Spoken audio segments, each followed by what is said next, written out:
Naranasan niyo na ba yung ang lakas mong humuli noong mga buwan ng Disyembre at Enero, pero pagpasok ng Marso, biglang naging parang disyerto ang dagat or ilog para sa inyo? Bakit kaya parehong pwesto ang pinupuntahan ninyo? Parehong pain ang ginagamit ninyo, pero biglang bokya o zonk palagi ang inyong inuuwi? Ang sagot, baka ginagamit nyo pa rin ang inyong mga diskarteng pang-amihan ngayong tirik na ang araw at mainit na ang tubig. Sa videong ito, ipapakita ko sa inyo ang pinakamalaking pagkakamaling ginagawa ng karamihan sa ating mga mangingisda. May nakapagsabi ba sa inyo na ang isda ay hindi nagbabago ng ugali buong taon? Kasinungalingan yan. Panoorin nyo ang videong ito hanggang dulo dahil ibubunyag ko ang katotohanan kung bakit nagtatago ang mga isda at nangangako ako na mababago nito ang pananaw ninyo sa pangingisda ngayong tag-araw. Kayo ba? Ilang beses na kayong umuwing walang huli ngayong buwan? Maglakas loob kayong i-comment ang inyong karanasan sa ibaba. Taon-taon na lang nating naririnig ang mga kwentong ganyan. Sa mga tambayan ng mga mangingisda sa gilid ng baybayin o sa tapat ng mga tindahan ng gamit pangisda, laging may nagrereklamo na wala daw isda, malas daw ang araw, o kaya naman ay may kumulam sa kanilang paboritong pwesto. Nakasanayan na kasi natin na kung ano ang gumana noong malamig ang simoy ng hangin, iyon at yun pa rin ang paulit-ulit nating gagawin hanggang mag-iba muli ang panahon. Mahirap kasing bitawan ang mga nakasanayan natin, lalo na kung galing pa sa mga turo ng lolo at tatay natin noong bata pa tayo. Pero ang hindi natin madalas naiisip, ang kalikasan ay nagbabago at ang tubig ay umiinit. At kapag mainit ang tubig, naghahanap ng presko at bagong kapaligiran ang mga isda. Hindi pwedeng ipilit ang lumang diskarte sa bagong sitwasyon. Kailangan nating intindihin ang galaw ng kalikasan para hindi tayo umuwing luhaan at laging may bitbit na masarap na isda pa uwi sa ating pamilya. Pag-usapan muna natin ang pinakamahalagang bagay na madalas nating binabaliwala, ang temperatura ng tubig. Isipin ninyo ang ganitong eksena. Madaling araw, pumunta kayo sa paborito ninyong pwesto. Malamig pa ang simoy ng hangin sa inyong balat. Pero ang totoo, ang tubig sa ilalim ay nagsisimula ng uminit dahil sa papasok na panahon ng tag-araw. Nasanay kayo noong buwan ng Enero na ang mga isda ay madaling kumagat kahit sa mababaw na bahagi. Subalit ngayong buwan ng Marso, ang init ay tumatagos hanggang sa ilalim. Ang malaking pagkakamali ng marami ay ang paniniwala na ang isda ay mananatili sa mababaw kahit parang pinapakuluan na ang tubig. Ang totoo, kapag uminit ang tubig, bumababa ang level ng oxygen dito. Dahil dyan, nahihirapan huminga ang mga isda kaya mas pinipili nilang lumalim kung saan mas malamig at mas sariwa ang tubig. Kaya kung ang bato ninyo ay nakapokus pa rin sa mababaw na pwesto, gaya ng ginagawa ninyo noong malamig pa ang hangin, asahan ninyong maghihintay kayo sa wala. Ito ang unang dahilan kung bakit kayo nauuwi sa pagkabokya. Kailangan ninyong sundan kung saan komportable ang isda at ngayong tag-init, ang komportabling lugar para sa kanila ay ang malalalim na bahagi ng dagat or ilog. Kung patuloy ninyong ipipilit ang nakasanayan, talagang mauubos ang oras ninyo sa pagtitig sa dulo ng inyong pamansing nang walang nangyayari. Dumako naman tayo sa oras ng pagpunta ninyo sa pwesto. Noong umiihip pa ang malamig na hangin galing Hilaga, mapapansin ninyo na kahit tanghaling tapat ay may mga isda pa ring pumapitik sa inyong pain. Siguro ay natatandaan ninyo ang mga araw na kahit 12:00 ng tanghali ay nakakahuli kayo ng malalaki. Dahil diyan, naisip ninyo na pwede pa rin itong gawin ngayong buwan ng Marso. Pero narito ang katotohanan na dapat ninyong tanggapin. Kapag pumasok na ang tag-init, ang mga isda ay nagiging matamlay kapag tirik na ang araw. Isipin ninyo ang inyong sarili. Kapag napakainit sa labas, mas gusto ninyong magtago sa lilim at magpahinga, hindi ba? Ganyan din ang mga isda. Kaya kung ang dating gawin ninyo ay nagbababad kayo sa arawan hanggang hapon, sinasayang ninyo lang ang inyong lakas at pain. Ang pinakamagandang oras ngayon ay ang mga sandaling hindi pa ganap na nakalabas ang araw o kaya naman ay bago ito lumubog. Ang madaling araw at dapit hapon ang pinakaaktibong oras ng mga isda para maghanap ng pagkain ngayong panahon ng tag-araw. Subukan ninyong baguhin ang oras ng inyong pagdating. Sa halip na magaksaya ng panahon, sa gitna ng matinding sikat ng araw, samantalahin ninyo ang unang liwanag ng umaga. Mapapansin ninyo ang malaking pagbabago sa dami ng inyong huli kapag sumabay kayo sa natural na orasan ng mga isda. Ngayon, pag-usapan natin ang tungkol sa pain na inyong ginagamit. Isang umaga, nakita ninyo ang kapwa ninyo mangingisda na tuwang-tuwa dahil may nahuli siyang malaki. Tinanong ninyo kung ano ang pain niya at sinabi niyang iyon din ang gamit ninyo. Pero bakit siya ay may huli samantalang kayo ay wala? Ang isa sa mga paboritong mito na ipinasa sa atin ng mga nakatatanda ay ang paniniwalang kung anong pain ang mabisa noong malamig ang panahon, iyon din ang mabisang pain buong taon. Ito ay isang napakalaking kasinungalingan.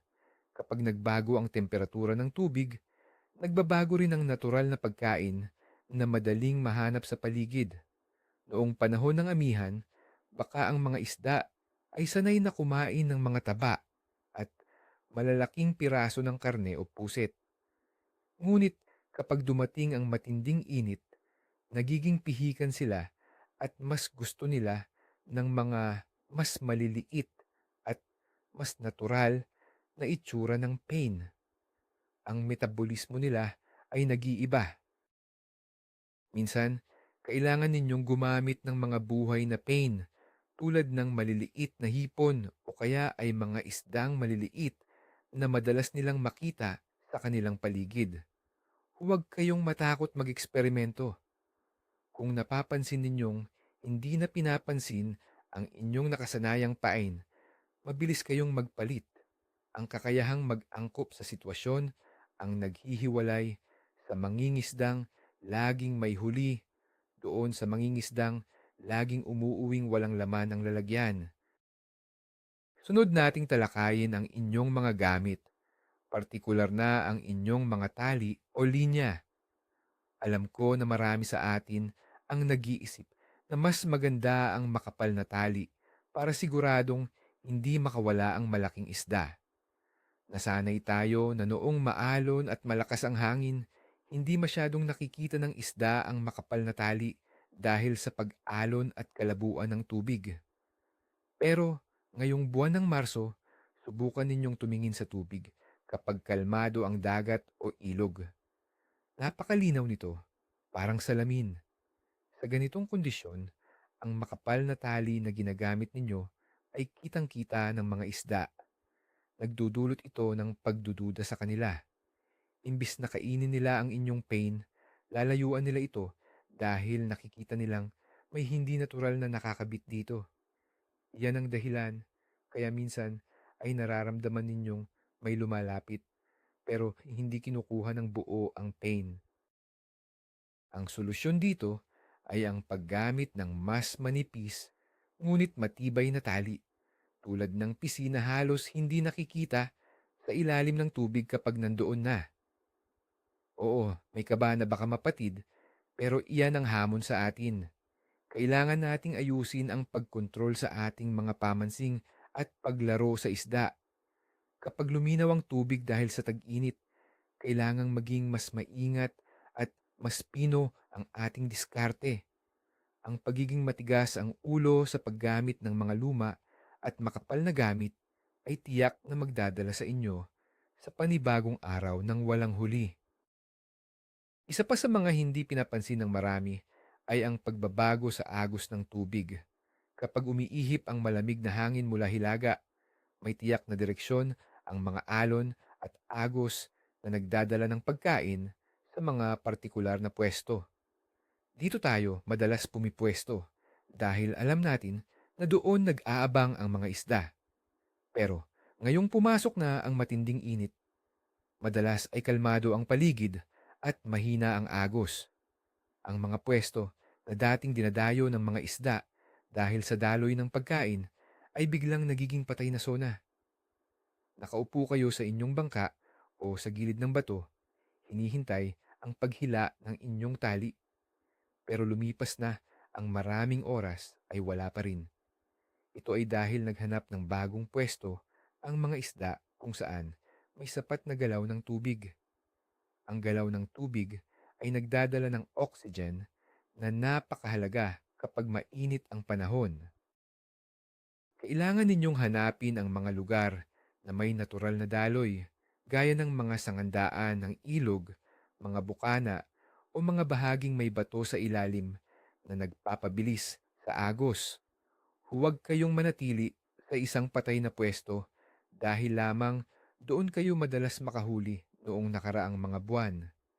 Kailangang maging mapanuri sa paligid. Pakinggan ninyo ang tubig, pagmasdan ninyo ang mga maliliit na alon, at doon ninyo ihagis ang inyong pain. Ang isda ay sumusunod sa agos, kaya dapat kayo rin. Mapansin din natin ang bilis ng paghatak o paglaro ninyo sa inyong pamansing. Sa mga gumagamit ng artipisyal na pain, madalas nating gawin ang mabagal at banayad na paghatak noong malamig ang tubig. Dahil kasi malamig, mabagal din gumalaw ang mga isda at ayaw nilang mag-aksaya ng enerhiya sa paghabol sa mabibilis na biktima. Ngunit kapag uminit na ang tubig at nasa tamang pwesto na sila, tumataas ang kanilang sigla kung sila ay gutom at nangangaso. Kung patuloy ninyong gagamitin ang mabagal na estilo sa paghatak ngayong tag-init, malamang ay dididmahin lamang ito ng mga isda. Minsan pa nga, makikita ninyo silang sumusunod sa inyong pain, pero hindi kakagat hanggang sa makaabot ito sa inyong paanan. Ang kailangan ninyong gawin ay baguhin ang ritmo. Subukan ninyong pabilisin ng kaunti ang inyong paghatak or magdagdag ng mga biglaang pagpitik na parang nagpapanik na isda. Ang mabilis at pabago-bagong galaw ay nakakapukaw sa likas na ugali ng mga malalaking isda na umatake ng biglaan. Ito ay isang simpleng pagbabago sa kamay na hindi naiisip ng marami. Ang akala ng iba, basta naihagis sa tubig, sapat na iyon. Ang totoo, ang paraan ng pagpapagalaw ninyo sa pain ang madalas na nagdedesisyon kung magkakaroon kayo ng matinding laban o uuwi kayong nakayuko. Pag-usapan natin ang direksyon ng hangin. Mula sa pangalan nitong amihan, alam natin na ang hangin ay galing sa iisang direksyon sa loob ng maraming buwan. Sa ganitong panahon, alam na ninyo kung saang bahagi ng baybayin kayo pupunta para hindi salungat sa hangin ang inyong paghagis at para nasa tamang pwesto kayo kung saan tinutulak ang mga maliliit na isda. Pero ngayong papalapit na ang matinding tag-init, unti-unting nagbabago ang ihip ng hangin at kadalasan ay nagiging mahina o nagmumula sa ibang direksyon. Nakikita ko ang maraming mangingisda na pilit pa ring pumupunta sa pwestong nakasanayan nila noong amihan kahit iba na ang ihip ng hangin. Ang resulta, ang mga pagkain ng isda na dati ay dumarating sa kanila ay napupunta na sa kabilang bahagi ng dagat o lawa. Isipin ninyo ang isang umaga na pumwesto kayo, pero napansin ninyong ang hangin ay nasa likuran ninyo papalabas ng dagat. Ang mga maliliit na isda at pagkain ay tinatangay papalayo At kasunod nito ay ang mga malalaking isda na target ninyo. Dapat ninyong pag-aralan ang bagong direksyon ng hangin at sundan kung saan nito tinutulak ang buhay sa tubig. Ang mangingisdang hindi nakikiramdam sa hangin ay parang naghahanap ng isda sa kalsada. Kailangan laging nakatugma ang inyong pwesto sa kung ano ang sinasabi ng kalikasan sa araw na iyon. Ngayon ay sumisid tayo ng kaunti tungkol sa lalim ng inyong inihahagis na pine. Naranasan nyo na ba iyong pakiramdam na sigurado kayong may isda sa ilalim o pakiramdam ninyo sa pamilyar na pwesto ay marami sila pero hindi talaga gumagalaw ang inyong tali? Noong malamig ang panahon, madalas gumagana ang mga pain na lumulutang o nasa gitnang bahagi ng tubig. Ang mga isda kasi ay komportabling umakyat at maghanap ng makakain sa iba't ibang antas ng lalim. Subalit ngayong tirik ang araw, ang ibabaw ng tubig ay nagiging masyadong mainit. Ang mga isda ay dumidikit sa pinakailalim. Minsan ay nakasiksik pa sa mga bato o putikan para magpalamig. Kung ang pain ninyo ay nananatili sa ibabaw o sa gitna, hindi aakyat ang isda para kunin iyon, lalo na kung tanghali. Kailangan ninyong palalimin ng husto ang inyong pain. Gumamit kayo ng mas mabigat na pabigat o mga pain na dinisenyo para sumisid ng malalim at kumayod sa ilalim. Baka isipin ninyo na madalas kayong masasabit kapag ginawa ninyo ito. Oo, totoo yun. Palaging may panganib na masabit sa bato. Pero iyan ang presyo ng pagkakaroon ng huli ngayong tag-init. Kung matatakot kayong mawalan ng pain, kaya mananatili kayo sa mababaw, asahan ninyong malinis ang inyong lalagyan pag uwi ninyo sa bahay. Tumutok naman tayo sa mga anino at mga istruktura sa ilalim ng tubig. Ito ay isang lihim na hindi madalas na pag-uusapan sa mga kwentuhan natin. Noong panahon na makapal ang ulap at malamig ang hangin, ang mga isda ay malayang lumalangoy sa mga patag na buhanginan o bukas na tubig. Hindi nila kailangan ng proteksyon mula sa init ng araw. Pero ngayong buwan ng Marso, ang sikat ng araw ay tumatagos na parang karayom sa ilalim ng tubig dahil walang talukap ang mata ng mga isda. Nasisilaw sila at naiinitan. Kaya ano ang ginagawa nila? Naghahanap sila ng bubong na sisilungan. Isipin ninyo ang mga malalaking bato, lumubog na puno, mga tulay, or kahit anong istruktura na nagbibigay ng anino. Dito sila nagsisiksikan sa kalagitnaan ng araw. Kung ang patuloy na ginagawa ninyo ay paghagis sa malalawak at bukas na bahagi ng tubig, wala kayong mapapala. Kailangan ninyong maging asintado at ihagis ang inyong pain ng malapit sa mga istrukturang ito. Isang hapon, subukan ninyong pumwesto malapit sa haligi ng tulay o sa isang bangin sa ilalim ng tubig kung saan alam ninyong may malaking anino. Ipadama ninyo ang inyong pain sa mga lugar na iyon. Mapapansin ninyo na biglang may hahatak ng malakas dahil doon nakatambay ang mga isda, nagpapalamig at naghihintay lang ng dadaan na pagkain. May isang salawikain ang mga mangingisda na kapag daw may tiyaga, may nilaga. Ibig sabihin, maghintay ka lang at may kakagat din. Ito ay isang magandang ugali, lalo na noong nakaraang mga buwan, kung saan ang mga isda ay pabalik-balik lang sa parehong pwesto araw-araw. Subalit, kailangan nating tukuyin ang pagkakaiba ng pagiging matiyaga sa pagiging matigas ang ulo. Ngayong mainit na ang panahon, ang mga isda ay nagiging mas mailap at mabilis lumipat ng lugar para maghanap ng ginhawa. Kung kayo ay uupo sa isang pwesto ng 5 oras nang walang ni isang kagat, yan ay hindi na tiyaga. Yan ay pag-aaksaya ng oras. Ang tamang diskarte ngayon ay ang maging aktibo sa paghahanap. Kapag lumipas ang kalahati hanggang 1 oras na walang kahit anong paramdam sa inyong pwesto, kailangan ninyong gumalaw. Lumipat kayo ng ilang metro, maghanap ng ibang lalim o sumubok ng ibang bahagi ng tubig. Isipin ninyo na ang pangingisda ngayong tag-araw ay parang paglalaro ng taguan. Hindi kayo pwedeng magtagulang sa isang sulok at maghintay na lumapit sa inyo ang inyong hinahanap. Kailangan ninyo silang hanapin. Ang mga mangingisdang sanay sa lumang gawi ay nagrereklamo na wala daw isda, habang ang mga mangingisdang marunong magbasa ng sitwasyon ay mabilis na lumilipat ng pwesto at palihim na kumukuha ng mga huli.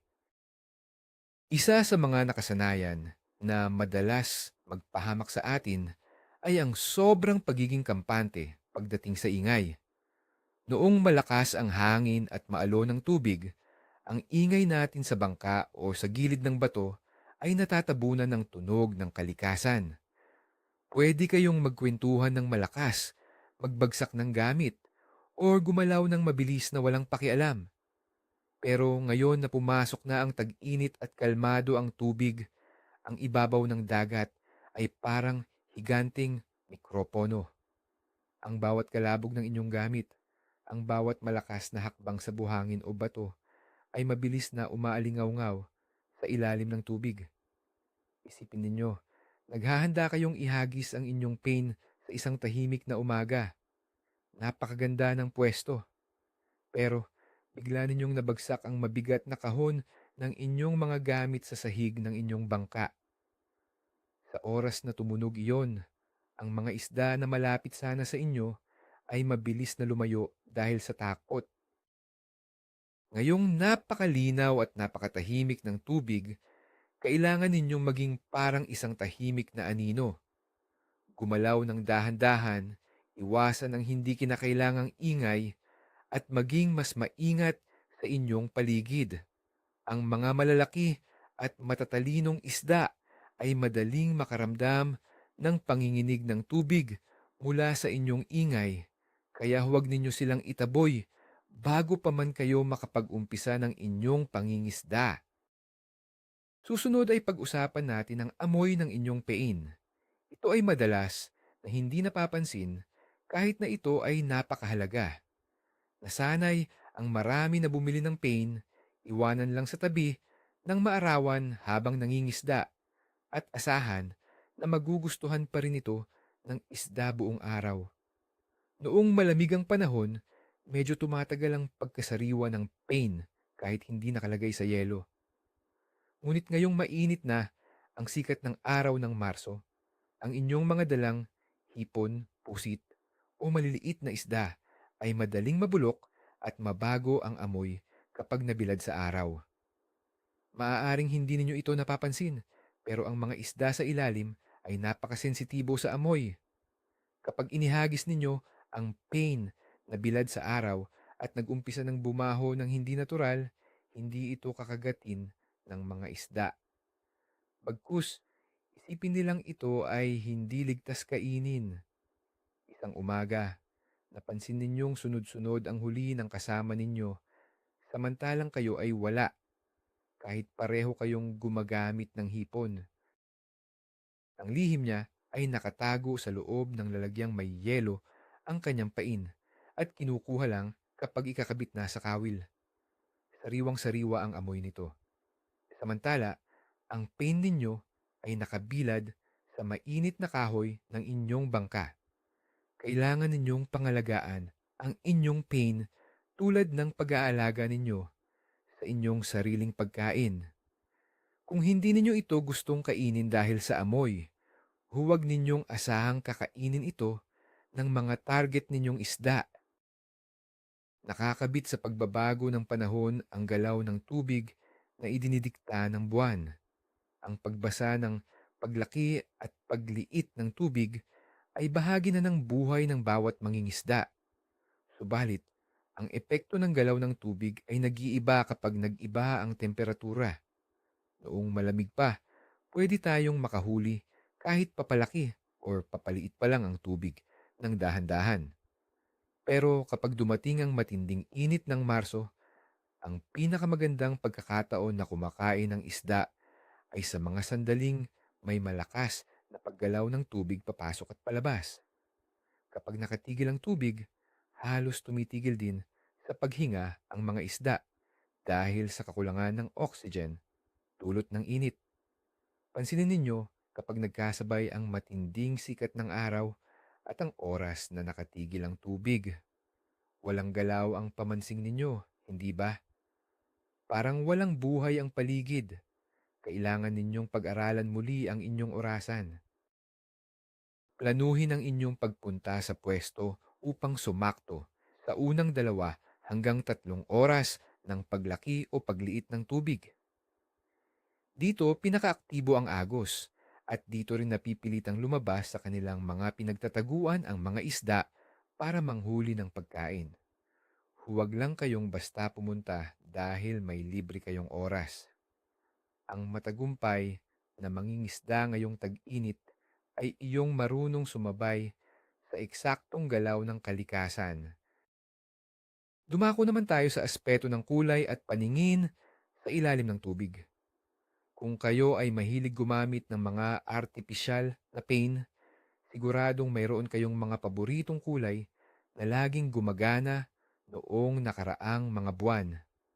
Madalas, kapag madilim ang langit at malabo ang tubig dahil sa alon ng amihan, ang mga maliliwanag na kulay o mga kulay na sumisigaw sa paningin ang madaling mapansin ng mga isda.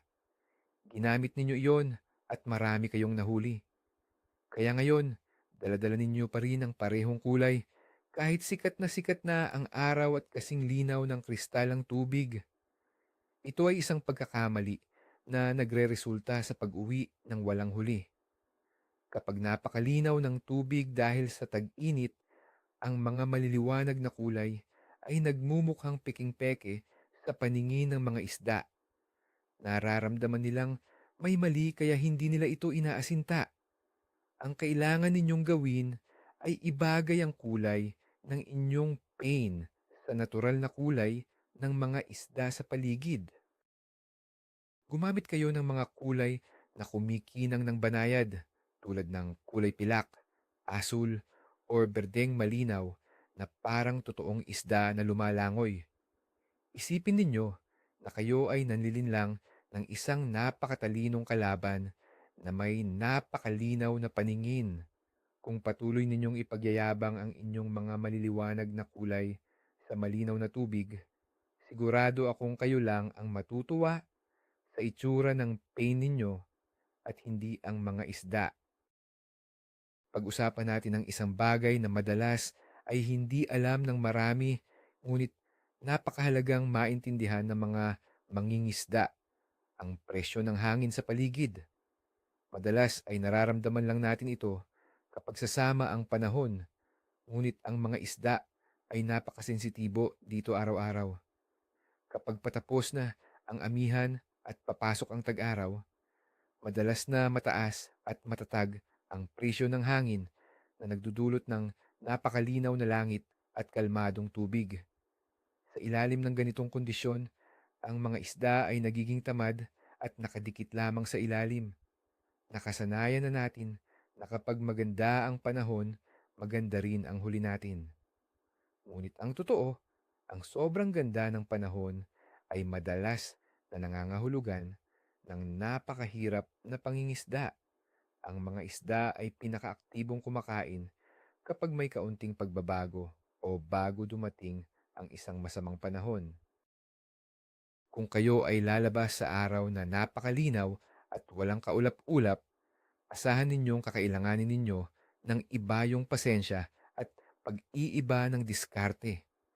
Kailangan ninyong dahan-dahaning ilapit ang inyong pain sa mismong bunganga ng isda upang mapilitan itong kumagat dahil sa inis o reaksyon at hindi dahil sa gutom.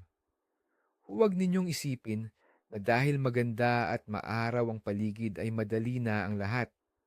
Madalas, ang tunay na nagpapakagat sa isda ay ang maliliit na pagbabago na hindi nakikita ng ating mga mata. Ang tinatawag nating bintana ng pagkain or oras ng matinding kagat ay nag-iiba rin depende sa buwan. Ano ba itong oras na ito? Ito ang mga tiyak na sandali kung saan ang kalakhan ng mga isda ay aktibong naghahanap ng pagkain. Noong malakas at malamig ang simoy ng hangin, ang oras ng pagkain na ito ay mas mahaba. Minsan inaabot ng kalahating araw na maganda ang bigayan, lalo na kapag nag-umpisa ang kagat sa umaga. Dahil dito, nakasanayan na ninyong magpahinga ng matagal sa pwesto at hayaan lang ang inyong pain. Ngunit ngayong pumasok na ang matinding init ng Marso, ang bintana ng pagkain na ito ay nagiging napakaliit. Minsan ay tumatagal lamang ito ng 30 minuto hanggang 1 oras sa madaling araw at isa pang maikling oras sa dapit hapon. Kapag lumipas na ang oras na ito, para bang biglang isinara ang pinto ng karagatan. Kung nahuli kayo ng dating sa pwesto o naging mabagal kayo sa paghahanda ng inyong mga gamit, tiyak na palalampasin ninyo ang pagkakataong ito. Isipin ninyo na nakaupo kayo doon at nagtataka kung bakit walang kagat. Ang totoo ay huli na kayo sa mismong kainan. Napakahalaga ng tamang tiyempo at pagiging handa bago pa man dumating ang oras na aktibo ang mga isda. Kailangang nasa tubig na ang inyong pain bago pa man nila maisipang kumain. Susuriin naman natin ang mga kawil na inyong ginagamit sa tuwing kayo ay nangingisda. May paniniwala ang marami na kapag mas malaking kawil ang gamit, mas malaking isda ang mahuhuli. Nakasanayan na ito noong mga nakaraang buwan dahil madalas ay mga agresibong isda ang nandyan at hindi nila pinapansin ang bakal na nakakabit sa pagkain. Ngunit ibahin ninyo ang sitwasyon kapag pumasok na ang mainit at malinaw na kondisyon ng tubig. Ang mga isda ay nagkakaroon ng sapat na oras at linaw ng paningin para suriin ng mabuti ang inyong pain bago nila ito kainin. Kung gumagamit kayo ng malalaki at mabibigat na kawil, mapapansin nila agad ito. Kapag nararamdaman nila ang tigas at bigat ng bakal, bago pa man nila tuluyang lulunin ng pain, mabilis nila itong idudura. Naranasan nyo na siguro yung ramdam na ramdam ninyo ang pagtuktok, pero paghatak ninyo ay wala namang nakakabit, tapos sira na ang inyong pain. Iyon ay patunay na nag-iingat ang isda. Ang dapat ninyong gawin ay bawasan ang sukat ng inyong kawil at kung maaari ay gumamit ng mga manipis ngunit matitibay na uri. Gusto nating maging parang walang nakakabit na bakal sa ating inihahagis na pagkain. Kapag tiningnan ng isda ang inyong pain, dapat ay makita lamang nito ang masarap na pagkain at hindi ang bitag na bakal. Isa sa pinakamasamang ugali ng mangingisda na dala-dala natin buong taon ay ang walang isip na paghagis. Ano ba itong walang isip na paghagis? Ito iyong pagdating ninyo sa pwesto, agad ninyong bubuuin ang pamansing at ihahagis ang pain sa tubig nang hindi man lang tinitingnan ng paligid. Ginagawa natin ito noong malakas ang hangin dahil inaasahan nating pantay-pantay ang galaw ng tubig. Pero sa tuwing tag-init tulad ngayon, ang katamaran sa pagmamasid ay may katumbas na matinding pagkabukya.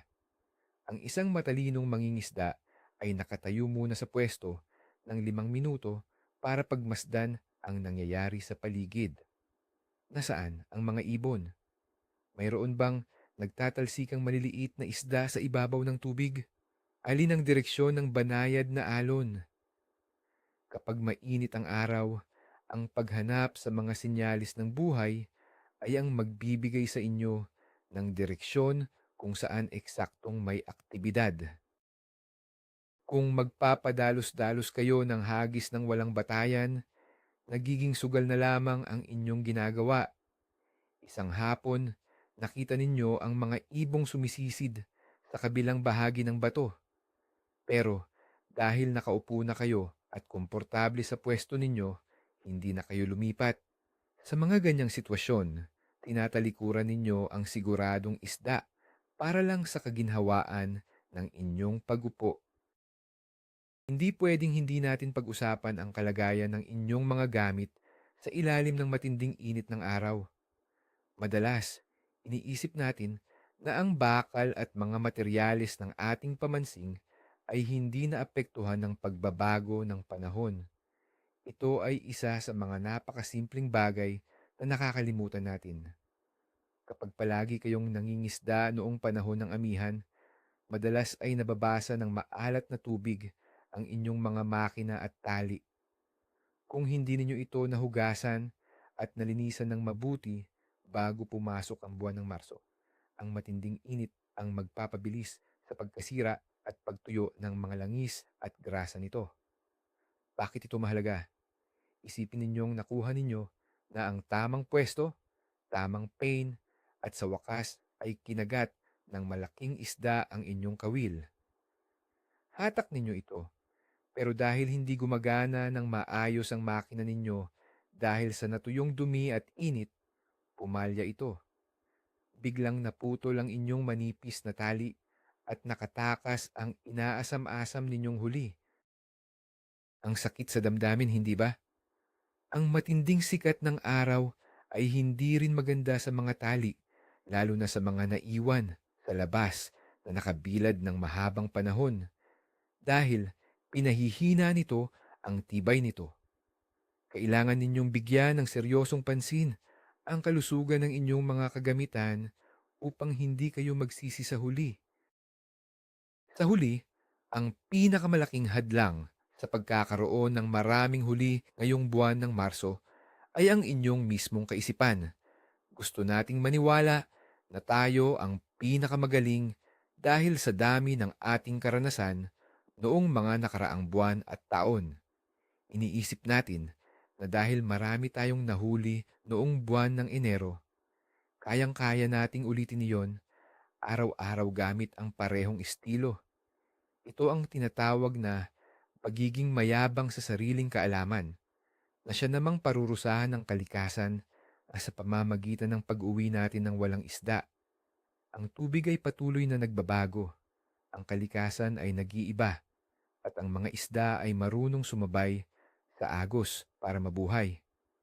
Tayong mga mangingisda na may mataas na kaisipan ay dapat ding mas mabilis mag-adjust.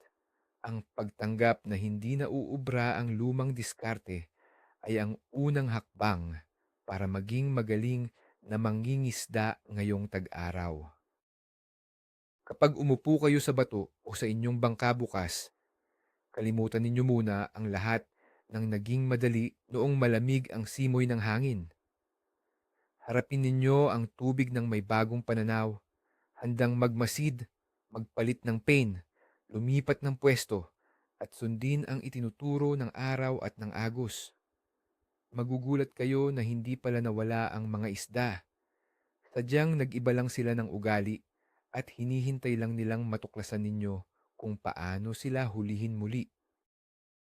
Dito na natin tatapusin ang ating malalim na usapan tungkol sa mga pagkakamaling dapat na nating iwanan. Sana ay nakita ninyo ang malaking larawan sa ating pangingisda. Ang pinaka nakakagulat na punto dito ay ang katotohanan na hindi pala naglaho ang mga isda pagdating ng Marso. Sadyang tayo lang ang naiwan sa nakaraan at hindi sumunod sa kanilang pagbabago. Ang paglipat sa mas malalim na bahagi, ang pagpili ng maliliit at natural na pain, ang pagiging maingat sa ingay at linaw ng tubig, at ang pagsunod sa mga anino ay ang mga lihim na pwedeng magpabago sa inyong pangingisda mula sa pagiging bukya papunta sa palaging may huli at ngiti sa labi. Minsan, ang kailangan lang natin ay kalimutan ang ating nakasanayan para matuto ng bagong pamamaraan na umaayon sa kalikasan. Maraming salamat sa inyong panonood at pananatili hanggang sa dulo ng video. Sana ay may napulot kayong bagong kaalaman na dadalhin ninyo sa susunod ninyong punta sa dagat or ilog. Kung nagustuhan ninyo ang mga payong ito at gusto ninyo pa ng mas maraming usapang pangingisda, huwag kalimutang mag-subscribe sa ating channel at i-like ang videong ito. Malaking tulong ito para patuloy tayong makagawa ng mga ganitong palabas. Gusto ko ring malaman ang inyong sariling karanasan. Alin sa mga lumang nakasanayan ninyo ang sa tingin ninyo ay pinakamahirap bitawan ngayong tag-init? I-comment ang inyong mga sagot at kwento sa ibaba at pag-usapan natin iyan sa mga susunod na araw.